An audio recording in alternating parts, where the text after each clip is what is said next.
Okay, now that I just told my medical gaslighting story, it totally reminded me of this panel meeting that I went to after I fought the first denial for my long-term disability through work. So I had to go over to Vancouver. At that point, I was not comfortable going out of town by myself, so I had to bring somebody with me. I was terrified. So I go into this room. I have a notepad with me because at that point, I was having to write things down to remember. Sign number one. So I go in and it's a panel of 4 doctors that are not associated with each other. That was it 4 or 3? 3 or 4, I can't remember. So it's this long table and I'm at the very end. It's not inviting. They're not kind. They're not nice. Like they're just flat, whatever. Anyways, I totally forgot about this because this part of the story is so fucked up. So I go in there. They're asking me questions. They have their laptops in front of them. They have my chart, what I filled out. And they ask you gender affirming questions, which the Canadian government is all about that right now, which is great.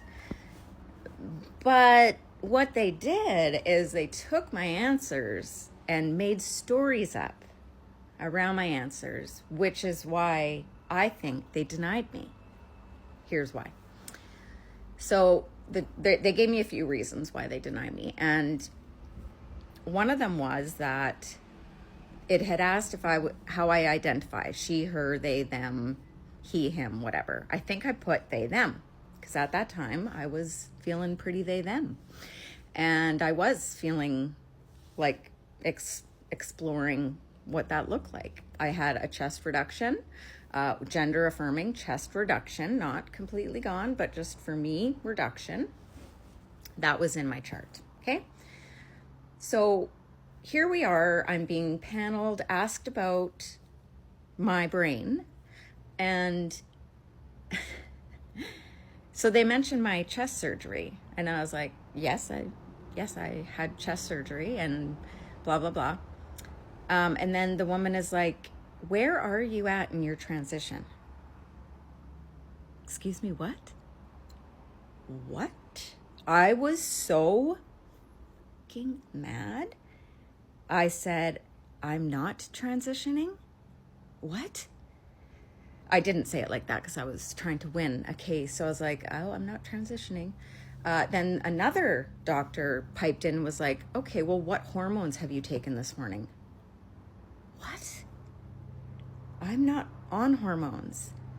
So they had made up this whole story based on the fact that I had gender affirming chest care and that I said that I go by they, them.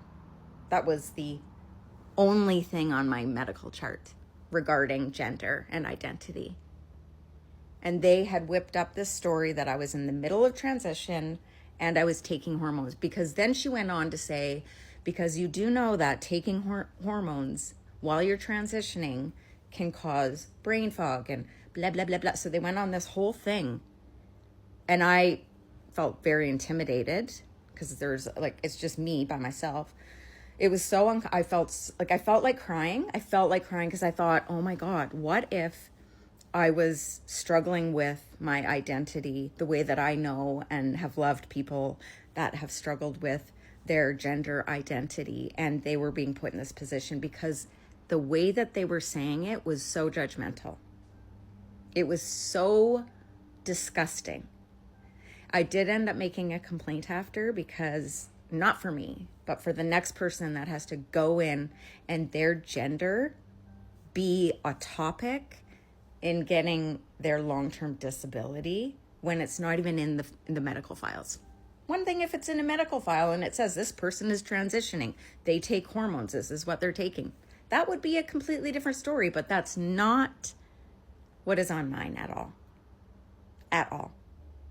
Yes, I had gender affirming chest care. That does not mean I'm transitioning. I'm sorry, it doesn't. And then I get a report, so I leave, go home. Now, if you haven't noticed, I wear makeup, okay?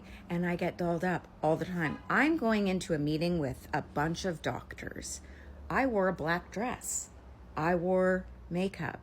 And I brought a pad of paper and I was taking notes. So in the description of why I was denied my LTD was that it actually said I was too well dressed. I had the forethought to bring paper and a pen and notes, and that I was easily taking notes during my appointment.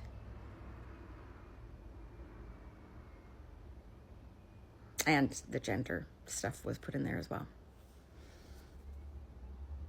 So somebody that is struggling, which then find out is Alzheimer's, brings a pad of paper and dresses nice. Look, it's not the greatest shirt, but it's pretty nice, okay?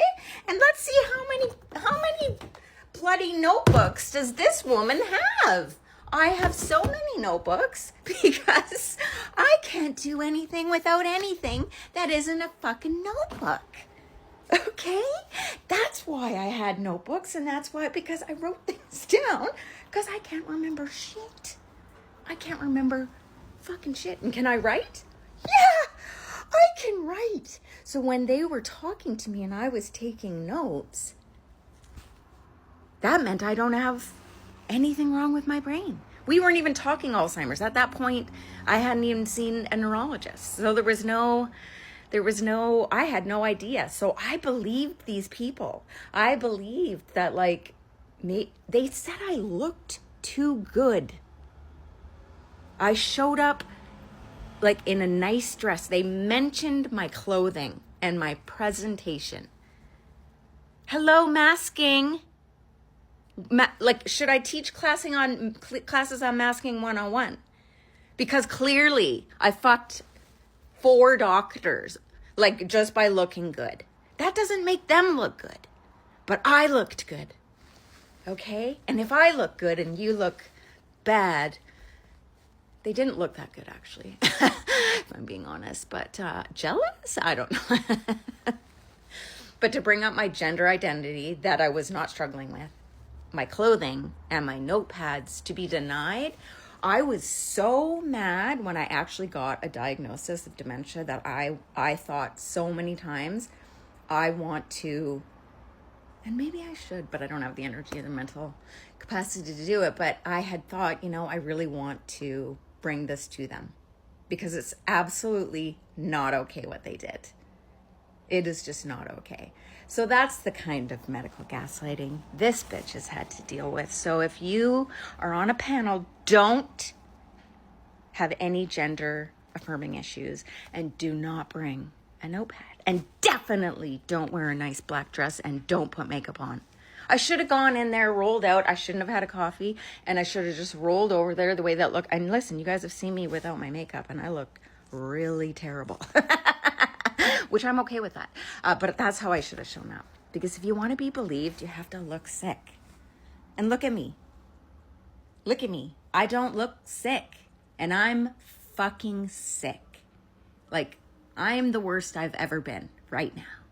But I have my mask on, okay? Fuck. God, now I'm mad. I made myself mad.